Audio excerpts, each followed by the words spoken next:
Pascoe Vale.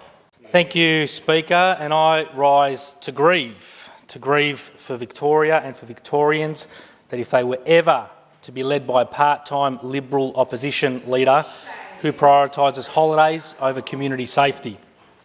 A leader of the opposition who talks tough on crime, but is the first to bail for a holiday when the going gets tough.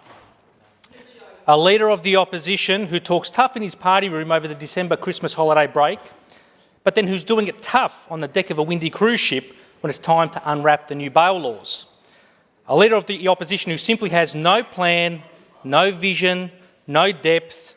He's frankly out of his depth to be the leader of this great state. A leader of the opposition who simply all talk, all show and all holidays, but no action when it counts most, no action when it comes to community safety. The fact is the leader of the opposition simply doesn't have the right stuff to lead Victoria. And I agree for all Victorians should we be unfortunate enough to ever be led by this part-time opposition leader. Because, Speaker, the fact is while the Liberal leader was living it up on a cruise ship last week, this Victorian Labor government was announcing Australia's strongest bail laws. That's a fact. And it was this Liberal national colleagues, his colleagues, who were grieving about their leadership, their leader missing in action when they needed him most. As set out in today's Herald Sun, the opposition's favourite news outlet, it's reported the opposition leader even failed to fully disclose his cruise ship holiday plans to Shadow Cabinet. A Shadow Cabinet source, I wonder who it is, by the way. I wonder who it is. Will they rule themselves out as being the source? Will they rule themselves out as being the source? Said the opposition leader only told Shadow Cabinet that he'd taken, quote, planned leave to see his parents in Queensland. The source went on to say, quote, we read in your paper that he was on a 4-day cruise and more or less visited his parents on the way back from the airport.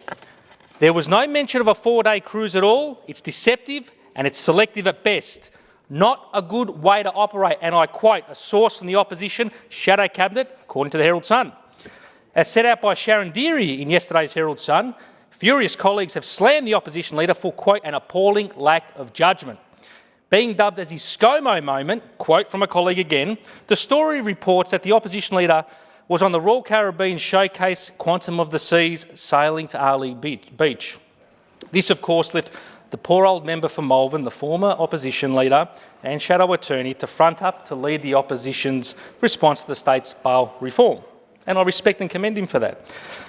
And Speaker, the fact is these version of events were not incorrect because the same Herald Sun article today, what did the Leader of the Opposition himself admit?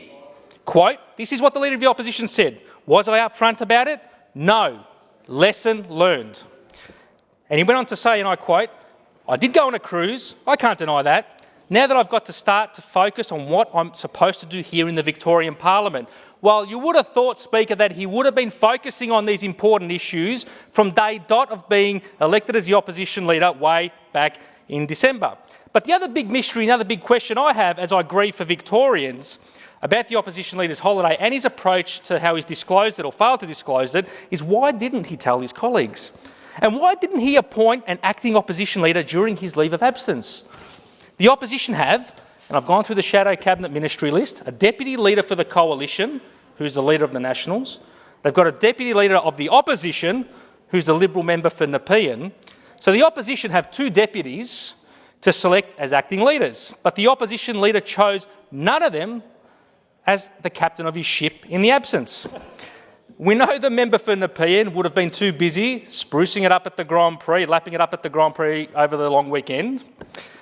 But why not appoint the Leader of the Nationals as the acting coalition leader? He's more than capable, I would have thought, having been on PAYAC, on estimates for so long, as he keeps reminding us all about.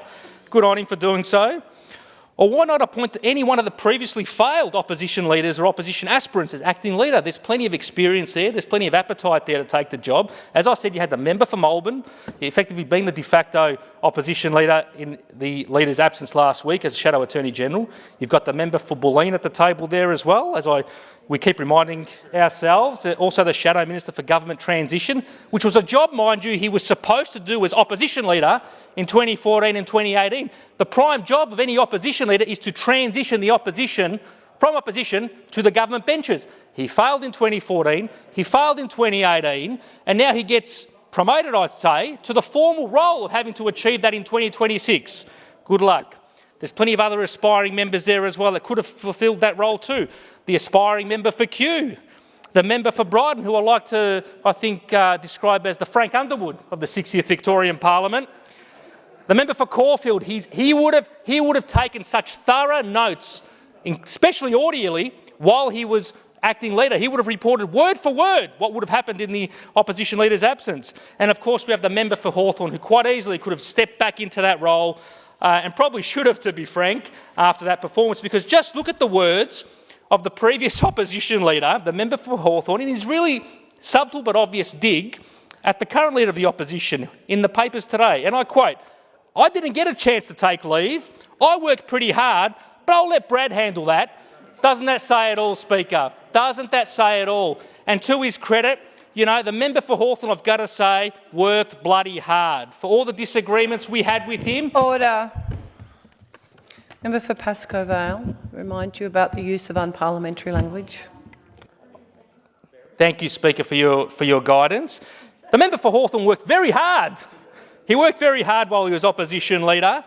You know, when he wasn't being dragged through the federal court by his colleagues, with colleagues lining up to testify against him, the constant sniping and undermining and attacks, all to make his leadership totally untenable.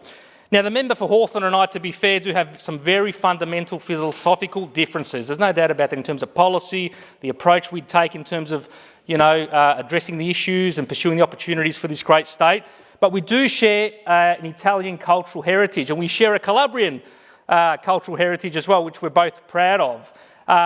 But his work ethic is fantastic. Like, I've seen him outside this place and inside this place. He is always working, and he's right. There he is, the member for Hawthorn. The guy doesn't stop working. I can attest he's come out my way to many community events, and he listens. He works with the community, and I've got to be fair to him. He shows up. He fronts up. He didn't take a holiday in the whole time he was opposition leader, Speaker. Not one holiday. Yet 10 weeks into this job, the current opposition leader was the first to fly the coop. Just absolutely outrageous. And to be treated with such disdain, the member for Hawthorn, it's an absolute disgrace on the Liberal Party to treat a member of Italian heritage in particular in that fashion.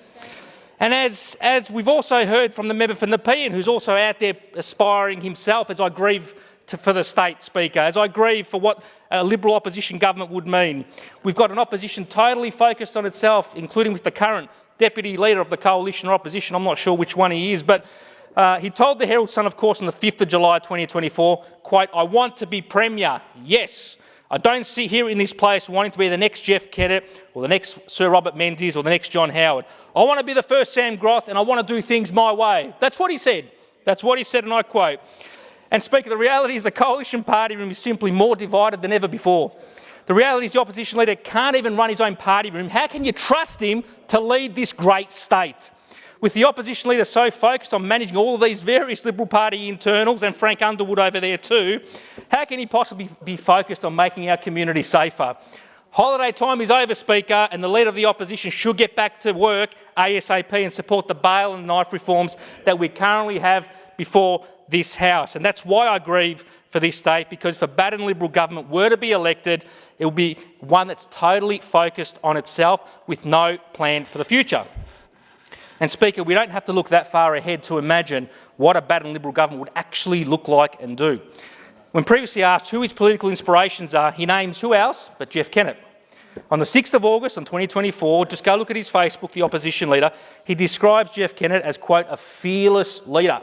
This is the same Jeff Kennett, by the way, let's remind ourselves here, who just sacked record numbers of frontline public service staff and sold record amounts of public-owned assets and land.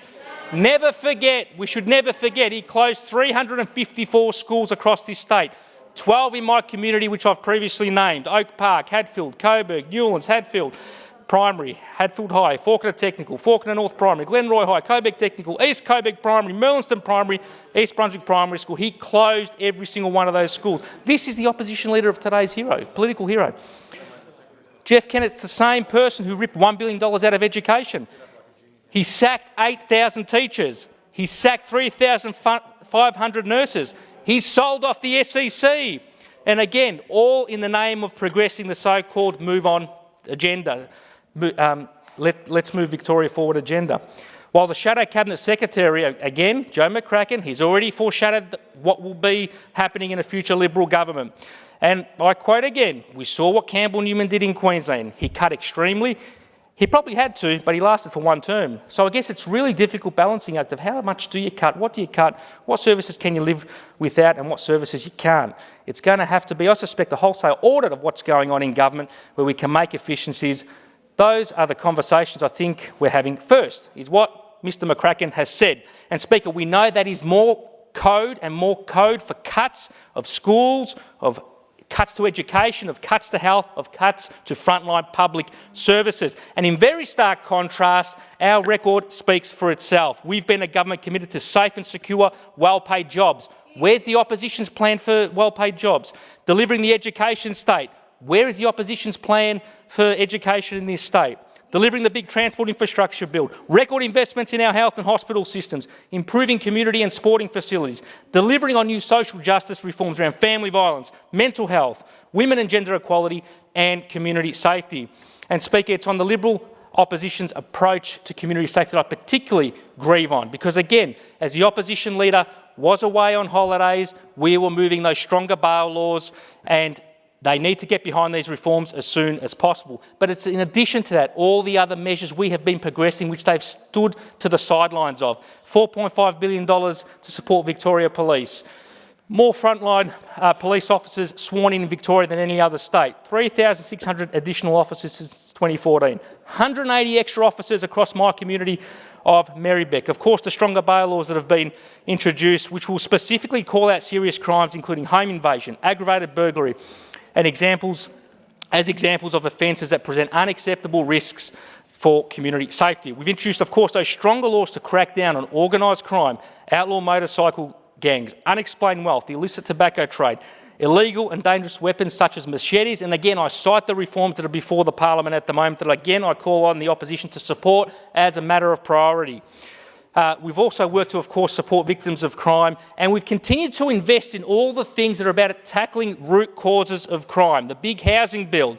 Where is the Liberals' policy when it comes to housing? You would never have seen a Liberal government turn around and announce a big housing bill. Never. Never. It's not going to happen. Free TAFE. 80 free TAFE courses to help some of the most marginalised and disadvantaged community members. This is a party that closed TAFE. They closed at least one TAFE campus in my electorate on the Avenue and the Grove during their last time in office. Where would you see a party like that re-delivering on free TAFE and opening up new TAFEs? It would never happen. We've, of course, progressed those landmark royal commissions into family violence, mental health, historic sexual abuse, men's behaviour change, respect for women and children's programs. Again, when would you see a Liberal government ever pursue any of those policy reforms? Never have, and they never will. But Speaker, Deputy Speaker, don't just take my word for it. Again, I draw the House's attention to the article by James Campbell on the Herald Sun on the 13th of March 2025, again, their favourite news outlet, where he says, and I quote, "The Coalition's sudden need to exhibit a timeline of Liberal machete-based policy illuminates how little they've had to do with the government's decision to change bail laws. With the Leader of the Opposition staff feeling the need at their Thursday's press conference to hand out a timeline of all their initiatives since 2023, what makes this even sadder is the people being given this widely spaced two-page document are the only people in Australia whose job it is to keep an eye on what the opposition gets up to. The sudden need to impress upon us how busy they've been is no great shock, because during months and months in which the Herald Sun had been drawing attention to the state's bail laws, the alternative government of Victoria had refused to tell us what they would be doing if they were in power, which is why it's a bit rich for the Shadow Attorney General and the Shadow Police Minister to complain in a press release on Wednesday that despite the announcement, the government had yet to release the legislation. Where's the detail? Where are the bills? If the government was serious, they'd have legislation available today. And Speaker, as James Campbell accurately puts it, I don't often quote him, but he says, "Sorry mate, but where's your homework? Where is the homework of the Liberal opposition?"